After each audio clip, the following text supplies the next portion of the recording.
فاكرينهم؟ عارفينهم؟ شخصيات أثروا فينا وفي هويتنا المصرية، بكونا وضحكونا وفرحونا، ولسه بيعملوا ده كل يوم رغم انهم سابونا من سنين. ناس كتير اتكلموا عليهم، بس احنا قلنا نفكر الأجيال الجديدة بيهم ونعرفهم عليهم، وفي النص نحكي حكاية شقية عاشوها تضحككم. يا رب تعجبكم.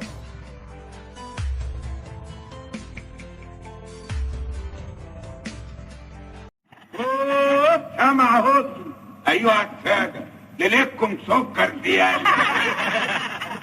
هنا القاهرة. عبد الفتاح الأسري اتولد في 15 إبريل سنة 1905. كاريزما ودم خفيف وحضور مجال زيه كتير.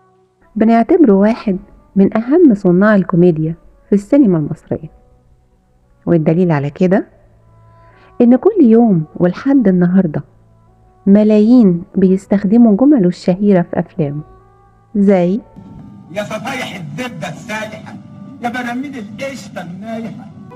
ست، أنا مش شايف قدامي أيها الست، ده أنا جنب منك أبقى ميرلين مورنو.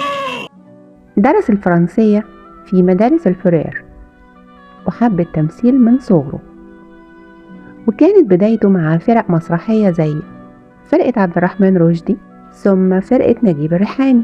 بدايته مع الكوميديا كانت غريبة قوي أو شقية. كان بيقدم مشهد تراجيدي في عرض من عروض فرقة جورج أبيض، والجمهور فضل يضحك من أدائه، بدل ما يبكيهم ضحكهم.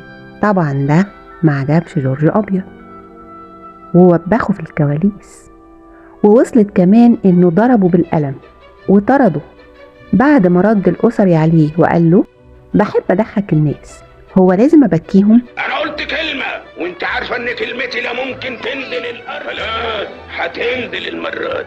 الأسري اتجوز 4 مرات، كان نفسه يبقى عنده أولاد، بس ده ما شغلهوش عن نجاحاته وتألقه. بعد الجوازة التانية حس إن مفيش أمل في الإنجاب، فقرر يتبنى طفل وهو مع زوجته التالتة اللي رفضت الفكرة، فاتجوز الرابعة سهام آخر زوجاته، واللي كانت أصغر منه بكتير قوي، وده كان السبب للأسف إنها تخونه وتضحك عليه وتاخد فلوسه.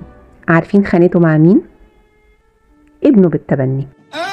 يا احنا ابوها بس مش شقيقة. توفي عبد الفتاح الأسري في 8 مارس سنة 1964 وهو عنده 58 سنة.